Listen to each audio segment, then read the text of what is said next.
সংবাদ মাধ্যমের মাধ্যমে জানতে পেরেছি ব্যারিস্টার সাইদুল হক সুমন একটি দরখাস্ত দাখিল করেছে দুর্নীতি দমন কমিশন। প্রাক্তন আইজিপি ব্যানার্জির সংক্রান্ত যেই খবর সংবাদ ছাপা হয়েছে তার উপর ভিত্তি করে বিষয়টা আমি নিশ্চিত হয়েছি দুর্নীতি দমন কমিশন থেকে। তবে আপনি যে কথাটা বললেন দুর্নীতি দমন কমিশন কিছুই করছে না, এটা মোটেও ঠিক না।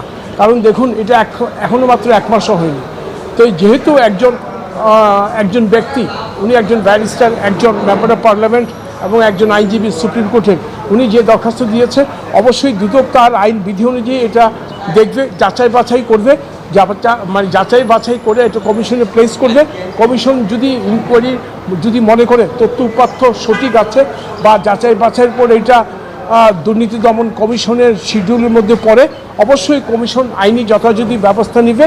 এখানে ব্যক্তি মুখ্য নয়, যেটা আমি আগেও বলেছি। এটা কোন ব্যক্তি কে আইজিপি না, that is not the issue. দুর্নীতি দমন কমিশন দেখে যেই এলিগেশনটা আসবে, যেই অভিযোগটা আসবে, সেই অভিযোগটা তার ধর্তব্যের মধ্যে আছে কি না, অর্থাৎ তার তফসিলভুক্ত অপরাধের মধ্যে পড়ে কি না, নাম্বার 1। নাম্বার 2, কমিশন দেখবে যেই ডাটাগুলি দিয়েছে সেই ডাটাগুলি ওনারা নিজেরা এক্সামিন করে এটা সত্যতা কতটুকু।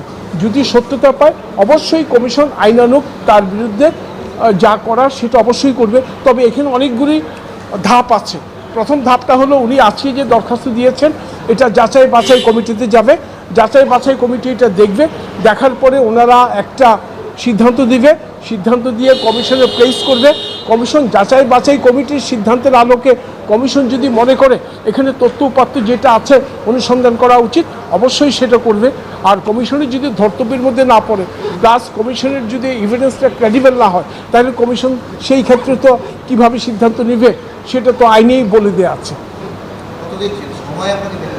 না দেখুন, অনুসন্ধানের সময় বেঁধে দেওয়া থাকলেও এটা হলো ডাইরেক্টরি। তবে একটা জিনিস মাথায় রাখতে হবে, আজকে দরখাস্ত দিলে আপনি কালকেই ফল পাবেন না। দরখাস্ত যখন একটা দাখিল করা হয় তখন দরখাস্ততে একটা সিরিয়াল নাম্বার পড়ে, সেই সিরিয়াল অনুযায়ী ওনারা যাচাই বাছাইগুলো করা হয়। কাজেই একটা জিনিস আপনাদেরকে আমি নিশ্চিত করছি, যেই হোক যিনি অ্যাপ্লিকেশন দিবে তার অ্যাপ্লিকেশনটা আইনের দৃষ্টিতে খুব সঠিকভাবে খতিয়ে দেখবে। যদি মনে করে আইনানুগ ব্যবস্থা নেওয়া প্রয়োজন অবশ্যই নেবে। আপনাকে দুটো কথা বলেছি, একটা হলো ধর্তব্যের মধ্যে পড়তে হলে উনি যে ডাটাগুলি দিয়েছে সেগুলি যাচাই বাছাই করে সেগুলি কতটুকু ক্রেডিবল সেখানে আসতে হবে। মানে এই ডাটাগুলো কতটুকু সত্য, এই ডাটাগুলি যদি সত্য হয় এবং সেটা যদি দুর্নীতি দমন কমিশনের আওতাভুক্ত হয়, অবশ্যই কমিশন আইনানুগ সিদ্ধান্ত নেবে। মোটেও ঠিক না, এটা মোটেও ঠিক না। দুদককে কেন ধাক্কা দিবে? দুদকে ধাক্কা দেওয়ার কিছু নেই, উনি তো ধাক্কা দেননি, উনি একটা দরখাস্ত দিয়েছে। এটা মোটেও ঠিক না। এটা আমি অবশ্যই বড় জিনিস দেখলে দুদক চুপসে যাবে না, বড় ছোট বলে কিছু নাই, দুর্নীতি। এখানে আরো বলেছেন যে এরপরে হাইকোর্টে আসবেন।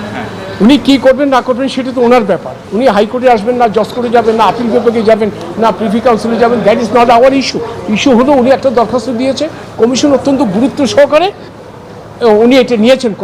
কমিশন দেখবে, যাচাই বাছাই করবে, প্রয়োজন যদি মনে করে কমিশন সিদ্ধান্ত নেবে আইনানুগ ব্যবস্থা গ্রহণের জন্য।